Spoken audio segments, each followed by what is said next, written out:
Hello दोस्तों, welcome to this channel. दोस्तों यहाँ पे एक इम्पॉर्टेंट अपडेट आई है जिसमें कि पाकिस्तान का जो ये बासमती चावल है उसको जीआई मिल गई है। जीआई का मतलब होता है ज्योग्राफिकल इंडेक्शन। और आज आप ये जानेंगे कि क्या पाकिस्तान को जीआई मिलने के बाद भारत का दबदबा बासमती चावलों के क्षेत्र में कम हो जाएगा। Lot to know, lot to discuss. चलिए जान लेते हैं। भारत को यूरोपियन यूनियन यानी कि ईयू से बासमती चावल के लिए ज्योग्राफिकल इंडेक्शन यानी कि जीआई टैग मिलने का इंतजार है ताकि अंतर्राष्ट्रीय बाजार में भारत की मजबूत पकड़ हो सके। और पाकिस्तान इस बात से काफी बौखलाया हुआ है और उसने ईयू में भारतीय आवेदन का विरोध किया है। और पाकिस्तान भारत के दावे को इस बात का तर्क देते हुए खारिज कर रहा है कि उसके किसान भी बासमती चावल उगाते हैं। और पाकिस्तान को डर है कि अगर भारत को जीआई टैग मिला तो यूरोपीय देशों के बाजारों में पाकिस्तानी चावल के दरवाजे हमेशा के लिए बंद हो जाएंगे। इसीलिए पाकिस्तान ने बहुत ही तेजी से एक जीआई रजिस्ट्री बनवाई है और फिर ज्योग्राफिकल इंडेक्शन एक्ट 2020 के तहत जनवरी 2021 में अपने देश में उसने जीआई ले लिया है ताकि वो अंतर्राष्ट्रीय प्लेटफॉर्म पर अपना पक्ष मजबूत कर सके और पाकिस्तान भी यूरोपियन यूनियन में अपने यहाँ पैदा होने वाले बासमती चावलों का जीआई रजिस्ट्रेशन करवा सके। तो दोस्तों अब आपके मन में ये बात आ रही होगी कि आखिर अगर पाकिस्तान का ये कदम क्या भारत के बासमती चावल के एक्सपोर्ट पर रोक लगा देगा या उस पर असर डालेगा। इस बारे में एक्सपर्ट्स क्या कहते हैं ये बात भी आपको जाननी जरूरी है। सबसे पहले आपको जानना होगा कि जीआई होता क्या है। ये एक ऐसी व्यवस्था है कि पहले अपने देश में जीआई रजिस्ट्रेशन लेना होगा, उसके बाद कोई दूसरा देश उसे अपने यहाँ जीआई के रूप में रजिस्टर करेगा। भारत ने 2015 में ही अपने देश में बासमती चावल का जीआई रजिस्ट्रेशन करवा लिया था, लेकिन पाकिस्तान ने ऐसा नहीं किया था।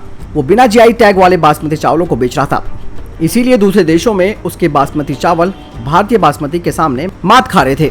यहाँ तक कि ज्यादातर मुस्लिम देश भी भारत के बासमती चावल को पसंद करते हैं। क्यों जरूरी हो जाता है जीआई टैग, ये भी आपको बता देते हैं। ज्योग्राफिकल इंडेक्शन का इस्तेमाल ऐसे प्रोडक्ट के लिए किया जाता है जिनका एक विशिष्ट भौगोलिक मूल क्षेत्र होता है, यानी कि किसी खास प्रोडक्ट को उसकी उत्पत्ति की विशेष भौगोलिक पहचान से जोड़ने के लिए जीआई टैग दिया जाता है ताकि वो उत्पाद अलग और खास बन सके, उसकी विशिष्ट पहचान कायम हो सके।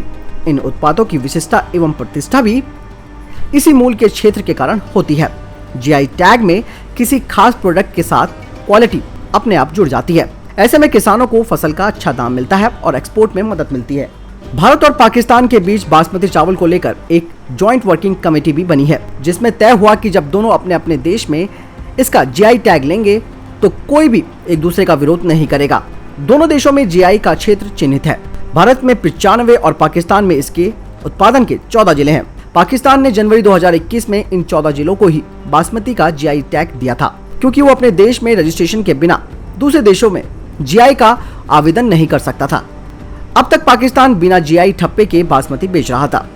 आपको बता दें कि बासमती चावल का कारोबार जितना बड़ा है उससे ज्यादा ये प्रतिष्ठा का भी सवाल है जिसे कि दोनों देश गंवाना नहीं चाहते।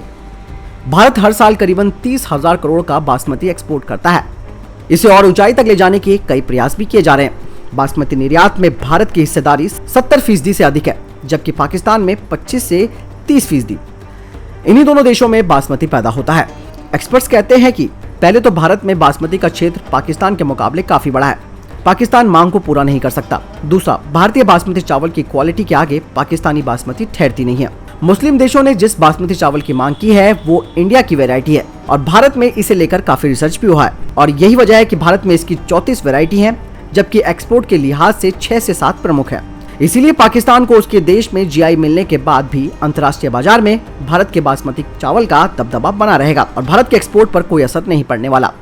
भारत हर साल Iran, Saudi Arab, UAE, Yemen, Kuwait, US, Iraq, UK, Qatar और ओमान आदि को बासमती चावलों का एक्सपोर्ट करता है।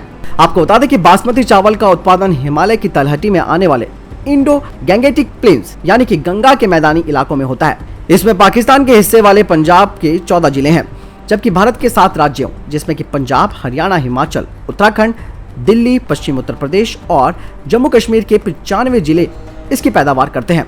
इंडो गैंगेटिक प्लेन में आने वाले क्षेत्र के पानी, मिट्टी, हवा और तापमान की वजह से इस बासमती में ऐसे गुण पाए जाते हैं जो दुनिया में कहीं और नहीं मिलता है।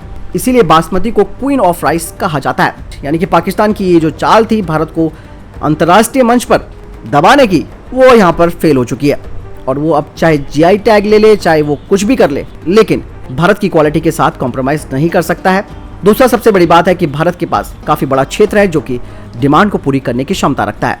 आपको क्या लगता है इस बारे में दोस्तों? आप कमेंट सेक्शन में लिखकर जरूर बताएं। जानकारी पसंद आए तो वीडियो को लाइक, कमेंट, शेयर करना ना भूलिएगा। नमस्कार, जय हिंद, जय भारत।